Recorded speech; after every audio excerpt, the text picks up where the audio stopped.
할렐루야. 오늘은 믿음의 영웅들 시리즈 9번째 시간으로 아브라함 나그네 정신이라는 제목으로 말씀을 나눌 때에 큰 은혜가 임하게 되기를 축복합니다. 오늘은 믿음의 영웅, 우리가 흔히 믿음의 조상이라고 말하는 이 아브라함에 대해서 한번 살펴보는 시간들을 갖도록 하겠습니다. 이 땅을 살아가는 우리들이 이 아브라함의 신앙을 보면서 어떤 신앙의 원리를 가지고 살아야 하는지 이 시간 주의 깊게 살펴보는 시간 갖도록 하겠습니다. 첫째, 하나님의 인격에 대한 신뢰입니다. 8절 말씀 같이 한번 보실까요? 8절 시작. 순종하여 장래의 유업으로 받을 땅에 나아갈새 갈 바를 알지 못하고 나아갔으며. 지금 이 8절은 아브라함의 그 믿음의 시작을 가르쳐주는 말씀인데, 그의 믿음이 하나님의 부르심으로부터 시작되었다라고 말씀을 하고 계십니다. 즉 믿음 이꼴 하나님의 부르심이 같다는 공식이 성립되는 말씀이에요. 즉 우리가 예수님을 믿는다는 것은 또 다른 말로 하나님의 부르심을 받는다는 의미입니다. 하나님이 불러주셨기 때문에 우리가 예수님을 믿는 것이지, 우리가 갑자기 마음이 막 동해가지고 그냥 우연히 지나가는데 우리 은혜마을교회 들어와서 어쩌다 보니 교회를 그렇게 선택하고 하는 게 아니라는 것입니다. 우리가 예수님을 믿고 그리고 우리 은혜마을교회를 섬길 수 있는 것은 순전히 하나님이 저와 여러분들을 불러주셨기 때문이라는 것. 여러분 믿습니까? 그 확실한 하나님의 섭리에 대한 믿음이 있어야 된다는 것이죠. 오늘 이 믿음의 영웅, 믿음의 조상이라고 불리우는 이 아브라함을 부르시는 장면이 창세기 11장 27절로 32절에 자세하게 기록이 되어 있는데 같이 한번 읽어볼까요? 자, 교독하겠습니다. 데라의 족보는 이러하니라. 데라는 아브람과 나홀과 하란을 낳고 하란은 롯을 낳았으며.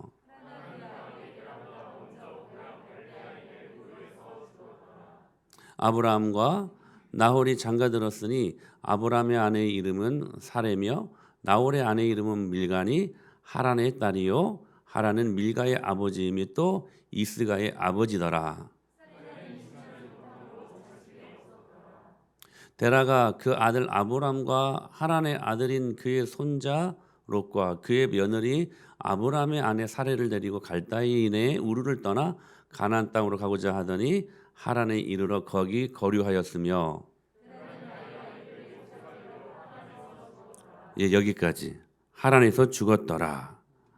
그러니까 창세기 11장에서 이 아브람의 믿음의 시작을 지금 가르쳐 주시는 그 배경이 되는 말씀이 기록이 되어 있는데, 특별히 이 창세기 11장에 보면 아브라함의 아버지 이름이 등장을 합니다. 누굽니까? 데라입니다. 데라. 데라라는 이름의 뜻이 뭐냐면 지체하다, 연기하다, 이런 이름의 뜻을 갖고 있어요. 흥미롭죠? 아버지 스라에 있는 동안 아브라함을 향한 하나님의 꿈은 늘 언제나 지체되고 연기될 수밖에 없었다는 거예요. 데라가 자기 아들 아브람 그리고 며느리 사레, 조카 롯을 데리고 무슨 이유에 있는지 모르겠지만 갈대아 우르를 떠나서 가나안 땅으로 가다가 하란이라는 곳에 머물다가 거기서 살다가 거기서 죽습니다. 여호수아나 이런 말씀들을 보게 되면 이 데라는 특별히 우상을 만들어서 우상을 섬기는 자였다라고 이야기를 하고 있죠. 그러니까 아브라함이 하란 땅에 오기까지 아브라함은 믿음의 조상과는 거리가 먼 삶을 살았다는 것입니다. 그냥 아버지 따라다니는 삶, 그의 아버지를 따라서 별 생각 없이 본토 친척들의 관습을 따라 사는 삶이었다는 거. 어찌 보면 굉장히 안락하고 편안한 삶이었을 것입니다. 그렇게 신경 쓰지 않아도 되고 생각하지 않아도 되는 편리한 삶이었을 것이라는 사실들을 우리가 추측해 봅니다. 그러니까 적어도 하란 땅에 오기 전까지는 이 아브라함의 삶이 아무 생각 없는 삶이었다는 거예요. 지금까지 보호막인 아버지의 스라에서 아버지의 결정과 데라 그 아버지의 선택을 따라다니는 인생을 아브라함이 살았다는 것입니다. 그런데 이제 분위기가 바뀌어요. 이제부터 아브라함은 하란에서 그 아버지가 죽잖아요. 그래서 이 하란에서 홀로 서야 하는 자신을 발견하게 됩니다. 아브라함의 인생의 첫 번째 터닝 포인트였어요. 그런데 이 하란이라는 이름의 뜻이 또 흥미로워요. 뭐냐면 영어로 크로스로드라는 말입니다. 사거리, 네거리 이런 말이에요.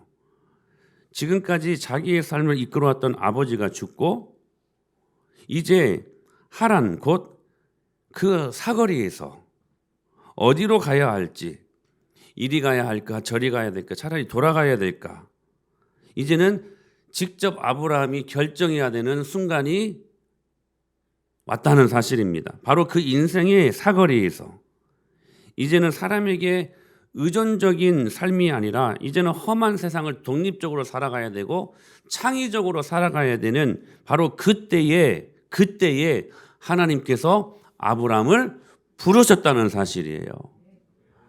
사랑하는 여러분, 여러분의 인생이 막 어찌 될지 모르고 막 갈등이 생기고 어떨 때 보면 우리 인생이 벼랑 끝에 서는 것처럼 바로 그때, 벼랑 끝에 서 있는 것처럼 보일 바로 그때 하나님이 여러분을 부르십니다.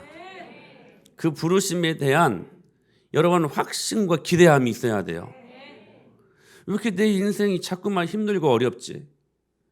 나는 이 광야 경험하고 싶지 않은데 왜 하나님이 나를 왜 막다른 골목으로 계속 몰아가시는 것 같지? 여러분, 그때가 하나님이 여러분들을 부르실 때입니다. 그때 여러분의 귀를 세우시고 하나님의 말씀에 귀 기울이셔야 돼요.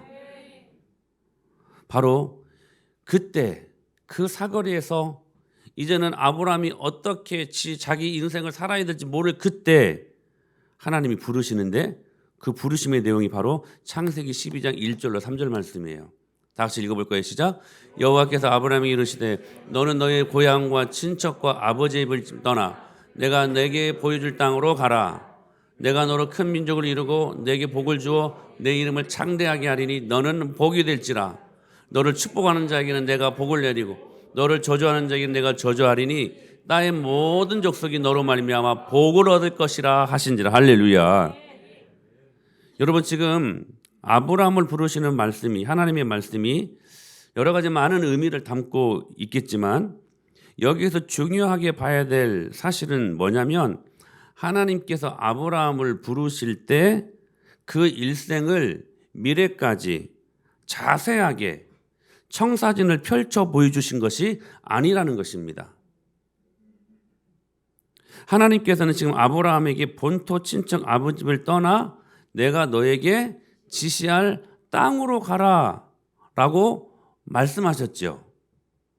그러니까 아브라함은 이 하나님의 부르심에 응답하여 오늘 히브리서 말씀을 보게 되면 갈 바를 알지 못하고 떠났다고 말씀을 하십니다. 이것처럼 힘든 게 어디가 있어요? 응? 우리 미래가 너무 불투명한 거야. 갈 바를 알지 못한 거예요. 차라리 미국으로 떠나라. 저기 아프리카로 떠나라. 그냥 갈 곳을 정해주고 떠나게 하시면 너무 감사할 것 같아. 근데 갈 바를 알지 못하게 내가 너에게 지시할 땅으로 가라고 말씀을 하고 계신다는 거예요. 우리가 여기에서 경험할 수 있는 교훈이 뭐냐? 하나님의 부르심에 응답하는 우리의 신앙의 시작은 분명히 떠나는 것에서부터 시작된다는 사실이에요. 예수님께서 12 제자를 부르실 때에도 제자들이 믿음으로 응답할 때 배와 그 가족들을 다 버리고 떠나고 예수님을 따라가지 않았습니까? 디트리 보네퍼라는 신학자는 그리스도의 제자의 특징을 이렇게 말합니다. 그 첫 번째 것을 뭐라고 말하냐면 다르게 사는 것. 그게 그리스도인이 돼요. 여러분들 그리스도인이십니까? 우리 효재가 아니래. 여러분들은 그리스도인이십니까? 근데 그 그리스도인의 첫 번째 특징이 뭐냐? 제자들의 첫 번째 특징이 뭐냐? 다르게 사는 것이라는 거예요. 그리스도인은 세상과 구별되이 다르게 사는 삶이 있어야 된다는 거예요. 믿음으로 사는 것은 이제는 세상의 다수와는 다른 가치관, 다른 철학, 다른 동기, 다른 목표를 가지고 사는 사람들이라는 거예요. 그게 그리스도인들이라는 거예요. 저를 보세요. 예수님을 믿으면요. 그래서 첫 번째로 변하는 게 뭐냐면 우리 가치관이 변하는 거예요. 가치관이 변하는 거예요.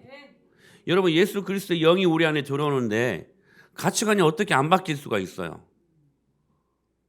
그전에는 사단을 따라 사는 그런 인생들이 이제는 예수님을, 성령님을 따라가는 인생들로 바뀌었는데 어떻게 여러분 그 생각하는 사고 자체가 안 바뀔 수 있습니까?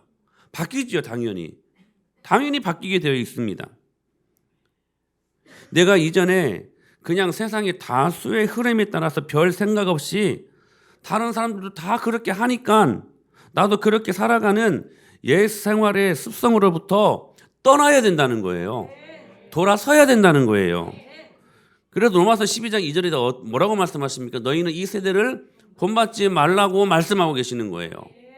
너희의 모든 가치관, 여러분 믿음의 능력은요, 이제는 라이프 스타일, 삶의 패턴, 이 모든 세상적 사고를 떠나는 것으로부터 시작된다는 거예요. 하나님은 아브라함을 믿음의 조상으로 부르시고 이것들로부터 떠나라 말씀하신 거예요. 여러분은 예수님을 믿기로 결심하시면서 이전의 옛 생활 속에서 과연 떠나셨는가 하는 것을 질문할 수 있어야 된다는 거예요. 여러분 떠날 것을 결심하십니까? 여러분 떠나야 그리스도인이라는 거예요. 하나님께서 아브라함에게 내가 앞으로 10년은 이런 삶을 살 것이고 그 이후로 몇 년 동안은 어디에서 어떻게 살 것이며 그리고 너는 이것들을 취하고 이것들을 경영하며 살 것이다. 이렇게 다 보여주시고 따라와라 약속해 주시지 않았습니다. 하나님의 부르심은 결정된 운명을 보여주시는 것이 아니라는 거예요. 여러분 여기서 우리가 이 말씀을 깊이 생각하셔야 돼요. 하나님의 부르심은 여러분 하나님과의 동행회로의 초대라는 사실들, 그리고 이 하나님의 부르심에 응답하는 믿음, 즉 아브라함처럼 갈 바를 알지 못하고 가는 그 믿음은 보여주시는 길이 좋으냐 나쁘냐 판단하고 좋으니까 따라 나서는 것이 아니라 기억하셔야 돼요. 하나님의 인격에 대한 신뢰에서부터 나온다는 사실이에요. 우리가 왜 떠날 수 있는가? 하나님의 인격에 대한 신뢰 때문에 떠날 수 있다는 거예요.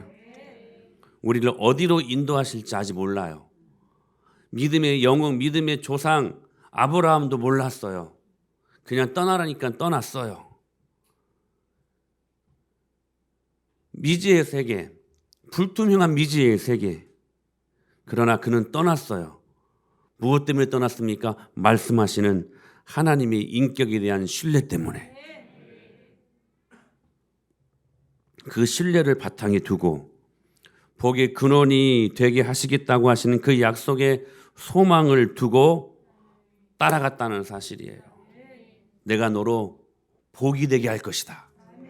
하나님이 말씀하셨기 때문에 비록 내가 지금 어디로 가야 될지 모르지만 내가 어떻게 떠나가야 될지 모르지만 그러나 그 하나님이 말씀하신 그 인격의 신뢰를 두고 그 길을 떠난 것입니다. 사실 여러분 우리의 마음은 얼마나 자주 하나님께서 우리의 청사진을 미래의 일들을 한번 쫙 보여주시면 얼마나 좋을까 생각하지 않습니까? 내 미래가 어떻게 될 것인가? 그래서 사람들이 어디를 찾아가요? 점집을 찾아갑니다. 무당들을 찾아가는 거예요. 내 미래가 궁금하니까. 근데 여러분 그렇게 되면 좋을 것 같은데요. 사실은 그렇지 않습니다. 왜냐하면 그렇게 되면 사람들이 하나님 의지하지 않거든요. 어차피 그렇게 되고 말 것인데 라고 체념하지 않겠습니까? 여러분 우리가 이 말씀들 이렇게 한번 생각해 보셔야 돼요. 우리가 길을 몰라서 길을 물을 때 옛날에는 내비게이션 이런 거 없을 때는 항상 길을 물어서 갔어요. 차를 타고 가면서도 그 옛날에는 어떻게 내비게이션 없고 핸드폰 없는데 길을 찾아가는지 몰라요. 그러면 항상 약도를 그려줘요. 그것도 모르면 지도를 봐요. 그것도 모를 것 같으면 사람들에게 잠깐 서서 물어봅니다. 물어보죠. 그러면 오른쪽으로 돌아가서 신호등 몇 개를 지나고 다음 첫 번째 골목에서 좌회전해야 되는데 이게 안 되니까 사거리를 하나 더 건너가가지고 유턴해서 다시 사거리를 하나 지나고 그러면요 설명하다가 헷갈려. 듣다가 헷갈려요. 근데 여러분 이렇게 설명하는 것보다 저도 종종 그런 경우를 경험했는데 길을 물어봤을 때 직진해가지고 좌회전해서 또 우회전하고 또 유턴해가지고 그렇게 자세하게 설명해 주는 것보다 제가 함께 그곳까지 가드리겠습니다. 여러분 이것만큼 좋은 안내가 있지 않겠습니까? 하나님의 약속이 그렇다는 거예요. 내가 너에게 지시할 땅으로 가라 하시는 것은 무슨 말씀이냐면 그건 그냥 무턱대고 네가 알아서 그냥 막연하게 이 말씀이 아니라 하나님께서 우리와 함께 가시겠다는 거야. 은혜 아니야, 은혜? 은혜 아니야? 그리고 그것은 인생의 청사진을 보여주는 것보다 훨씬 더 실제적이고 좋은 거라는 거예요. 하나님께서 우리와 동행하시겠다고 하시는 그 약속. 할렐루야. 그런데 다시 말씀드려요. 그 부르심의 약속에 응답하는 믿음은 하나님 인격에 대한 신뢰에서부터 나온다는 거. 하나님을 신뢰하십시오. 하나님은 신뢰할 만한 분이십니다. 사람은 신뢰할 만한 존재가 아니에요. 사람 의지하지 마세요. 그러나 하나님은 신뢰하실 만한 분이십니다. 그분은 완전하신 분이세요. 그분은 완전히 선하신 분이세요. 우리의 짧은 이성으로 짧은 생각으로 이해 안 된다고 불평할 수 있는 그런 하나님이 아니시라는 거예요. 그분이 우리를 어떻게 인도하시든 그분에 대한 그분의 인격에 대한 철저한 신뢰, 그 신뢰가 여러분의 인생을 아름답게 만들어 가신다는 사실입니다. 갈 바를 알지 못하고 나아갔던 아브라함처럼 내일 하나님께서 어떻게 우리를 인도하실지 모르지만 하나님께서 나를 최선의 삶으로 인도하심을 믿고 그냥 믿는 거야. 그리고 하나님의 지시하심을 하루하루 매일매일 따르는 그 삶을 통하여서 어느덧 하나님이 인도하시는 기쁨의 길을 우리가 걷고 있게 되는 것을 경험하게 될 것을 믿습니다. 사랑하는 여러분, 하나님의 인격에 대한 신뢰가 여러분의 마음속에 믿음으로 나타날 수 있게 되길 축원합니다. 두 번째, 아브라함의 이 신앙의 원리는 바로 나그네 정신으로 사는 신앙의 원리였습니다. 우리 9절 말씀을 같이 한번 읽어볼까요? 9절 시작.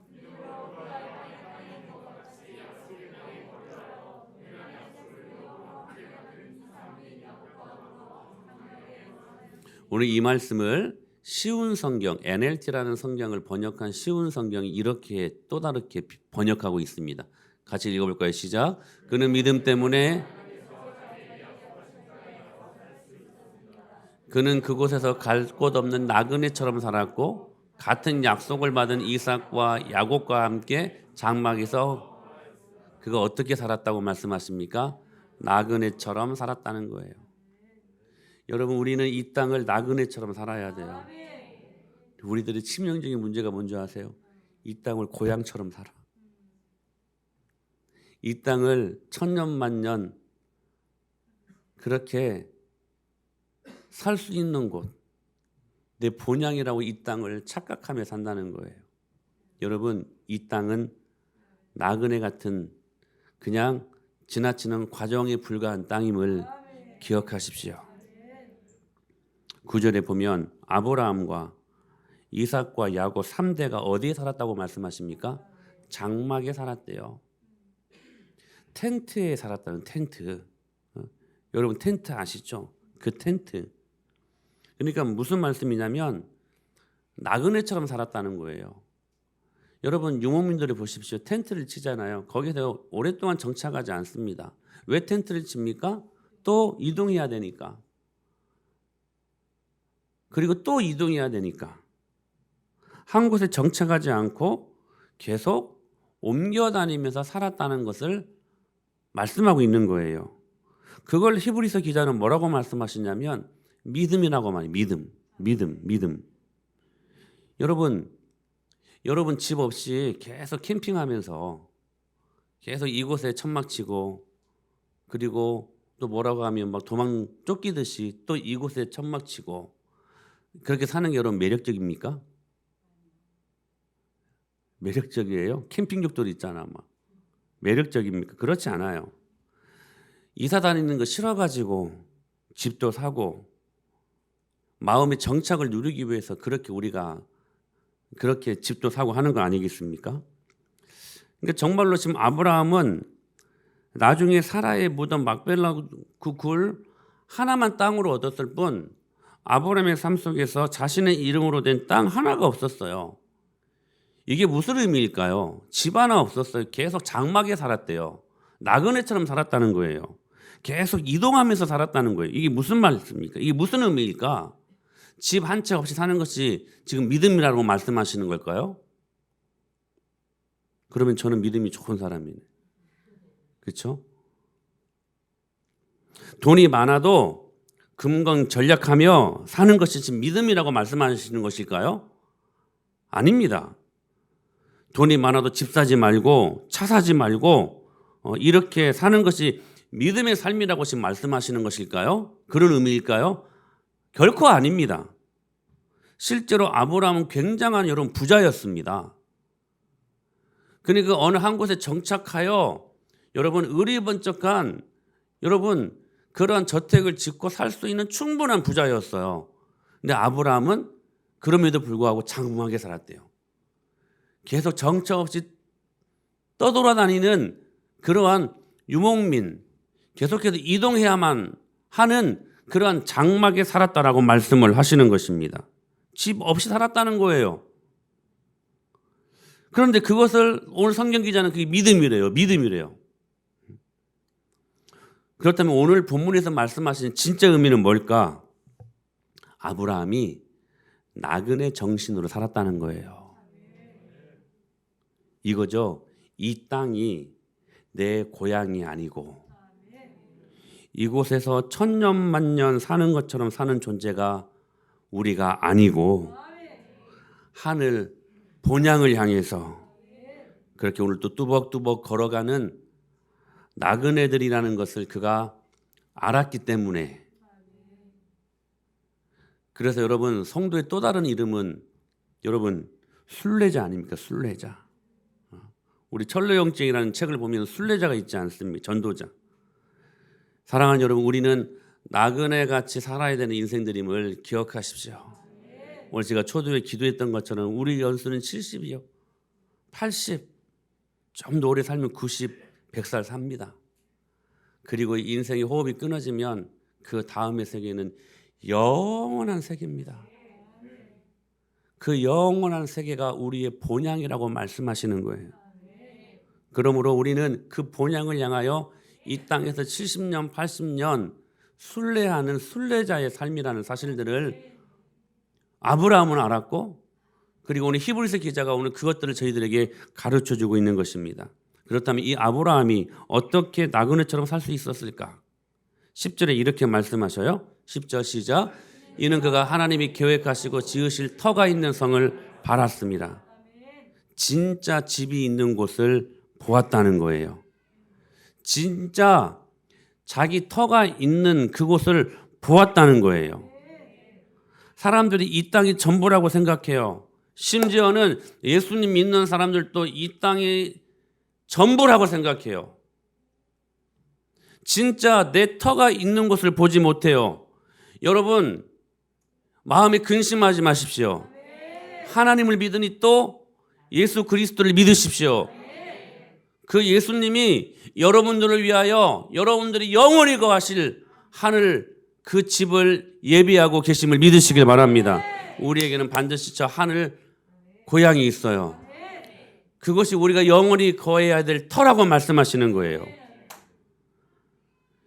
여러분 결코 이 땅이 전부라고 생각하지 마세요. 진짜 내 터가 있는 것을 봐야 된다는 사실이에요. 그런데 그걸 보지 못하는 거예요. 그래서 집 평수에 따라 우리의 가치가 결정되고. 왜 그럴까요? 이게 전부인 줄 아니까. 그래서 여러분 집 평수에 따라 우리의 가치가 매겨지고 이게 전부인 줄 알고 여기에 다 투자하는 삶을 살지 않습니까? 그러다 낭패 보지, 낭패. 그러나 여러분, 아브라함을 중심으로 믿음의 영웅들은 결코 그러한 삶을 살지 않았습니다. 우리가 이미 살펴본 대로 아벨, 그리고 에녹, 노아, 오늘 본문에 소개된 아브라함, 사라의 믿음을 우리는 살펴볼 수 있는 것처럼 이 사람들의 믿음의 내용을 정리하면 하나의 믿음의 원리를 제시하는데 그게 뭐냐?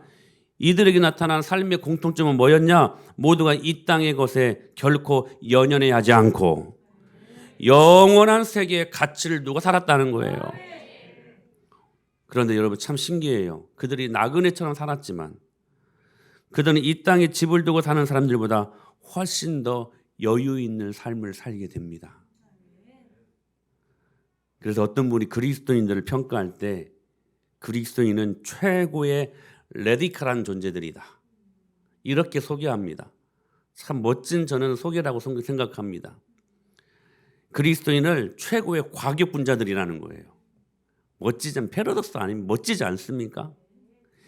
이 땅에 사는 모든 삶의 굴레를 깨트리고 그 반대되는 삶을 사는 실로 진짜 영적인 레디컬한 존재들이다. 역설 아닙니까? 왠지 아세요? 천국이 내 고향이니까. 이 땅에서 사는 것이 전부인 것처럼 사는 저 사람들과는 달리, 그래서 우리는 이 텐트에 살면서도 우리는 행복할 수 있는 것입니다. 우리는 여러분, 그럼에도 불구하고 당당할 수 있어요. 위축되지 않아요. 왜 텐트에서 사냐고 소리치고 손가락질을 당해도 우리는 행복할 수 있어요. 왜냐하면 내가 가야 할 아름다운 집이 예비되어 있으니까. 종종 요즘 캠핑족들이 있다고 하죠. 캠핑을 즐기는 사람들이 많습니다. 캠핑 용품도 너무 다양해가지고 그거 다 갖추면 몇 천만 원 된다고 그래요. 근데 참 매력이 있는 것 같아요. 아름다운 풍경을 보면서 바비큐도 보고 먹고, 바비큐를 보고 보기만 하면 슬프지, 먹어야지. 그리고 저녁에 아름다운 그 환경 속에서 막 별빛이 쏟아지는 것을 막 볼 수도 있고, 그리고 자녀들과 좋은 추억도 쌓고. 캠핑이 여러분 아름답지 않습니까? 사랑하는 가족들과 그렇게 즐거운 시간들을 보낼 수 있는 캠핑. 그런데 이 캠핑을 막 즐기면서 혹 이런 사람들이 있을까요? 텐트에 자면서 나는 집도 없어. 나는 집도 없어가지고 이렇게 고생하고 있다고. 나는 불쌍한 사람이야. 나는 정말로 한심한 사람이야. 라고 말하는 사람 없을 것입니다. 일부러 그 캠핑을 즐기러 갔기 때문에. 그리고 또 한 가지. 캠핑을 마치고 나면 돌아갈 집이 있기 때문에. 여러분, 돌아갈 집이 없으면 그건 노숙이죠. 그러나 돌아갈 집이 있으면, 우리가 캠핑을 마치고 돌아갈 집이 의리번쩍한 저택이라고 생각한다면 텐트에서 때로 고생하면서 그 밖에서 때로는 씻지도 못하고, 그러나 낄낄거리며 그 안에서 누릴 수 있는 수많은 기쁨과 즐거움, 이 모든 것들은 다 낭만이 될 것입니다. 하늘나라에 내 집이 있다는 것을 우리가 알게 되면 기억하세요.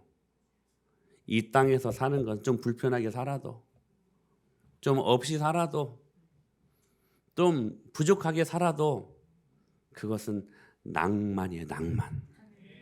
왠지 아세요? 우리가 돌아갈 본향 하늘나라 집이 있기 때문에, 그 집이 있으니까. 사람들이 왜 이 땅에서 텐트 치고 사냐고 뭐라고 해도 no problem, 문제되지 않아. 그래서 여러분, 하늘 본향이 있는 사람들이 말할 수 있는 가장 위대한 고백이 저는 이거 같아요. 시작. 근심하는 자 같으나 항상 기뻐하고, 가난한 자 같으나 많은 사람을 부유하게 하고, 아무것도 없는 자 같으나 모든 것을 가진. 할렐루야. 왜 이렇게 살 수 있어요? 나그네 정신으로 살아가니까. 내 하늘 고향, 하늘 본향이 있기 때문에 이 땅에서 텐트 치고 좀 불편하게 살아도, 그러나 근심하는 자 같으나 항상 기뻐하고. 왜요? 하늘 내 집이 있기 때문에. 가난한 자 같으나 많은 사람들을 부유하게 하고 아무것도 없는 자 같지만 그러나 모든 것을 가진 자로다. 여러분 여유가 느껴지지 않습니까? 여유가 느껴지지 않습니까? 많은 것을 가져가지고 막 움켜드니라고 거기에서 막 얽히고 설키고 막 쪼들 이러는 삶이 아니라 하늘 내 본향 그 집이 있기 때문에 여러분 우리는 아무것도 없는 자 같지만 이 텐트에서 살면 이 땅의 텐트에서 살면서 때로는 우리가 고생하고 불편하게 사는 것 같지만 그럼에도 불구하고 내 본향이 있기 때문에 나는 모든 것을 가진 자로다. 이 고백을 할 수 있게 된다는 사실입니다. 그런데 이유가 있어요. 이유가 10절이에요. 다시 한번 시작. 이는 그가 하나님이 계획하시고 성을 바랐습니다. 여기 터라고 말씀하시는데 천국이죠. 천국.